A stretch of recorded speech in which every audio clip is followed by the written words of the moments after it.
Hi, my name's Mark. I am the CEO and founder of a business design firm called DoTank.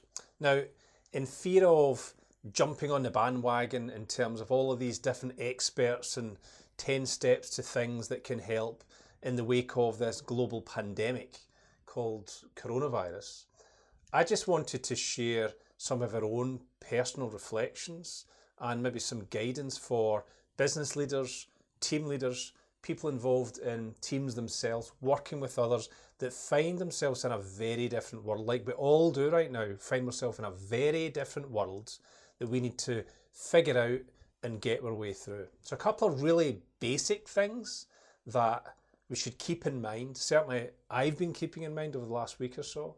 I'm trying to work hard with the team, even though we're so used to working remotely, it's still a change. So when I think about the folks who aren't used to working remotely at all, they've got their habits and their behaviours in the office, this is a shock to the system, let alone the fear of the unknown and all the things that surround anxiety and concerns that feed the brain, that we all react and deal with differently. So 4 things I want to just quickly mention: communication, staying connected, being empathetic, and actually looking for opportunities to do things differently, whether that's at a customer level or internally from a process point of view.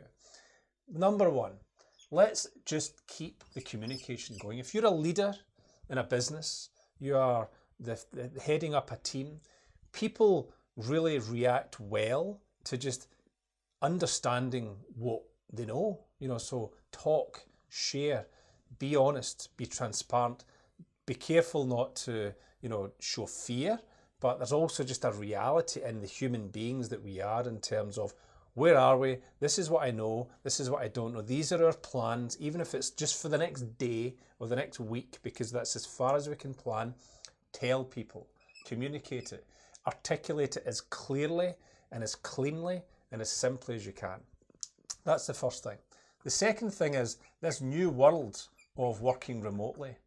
We have to really embrace staying connected. We've got to stay connected with each other. There are so many tools out there: Zoom, WebEx, Skype for Business, Microsoft Teams, Google Hangouts, you name it. There are dozens of them, all popping up all over the place, offering free trials and God knows what. But we want to take advantage of it. One thing that we will miss for sure is human contact. And again, these little behaviours and nuances and habits that we have. We need to see people's faces.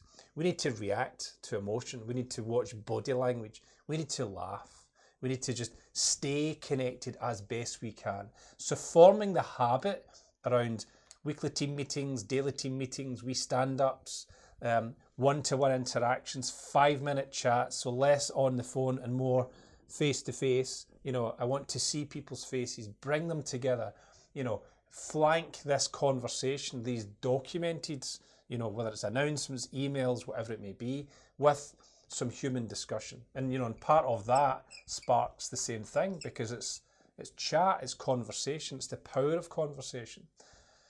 Don't be shy on that. Don't be scared of it. Again, we live in a world that, from a DoTank perspective, we're used to. I live my life on Skype and Teams and all these things, but most people don't. So let's be empathetic to that change. So really showing compassion, thinking about others. You look at an empathy tool, an empathy mapping tool. What do people think? What are they seeing? What are they hearing? How do they feel? What's keeping them awake at night? What do they dream about? All of that, all of those questions for him, for her, for her, for him and her are valid, because we all have different things going on in our head.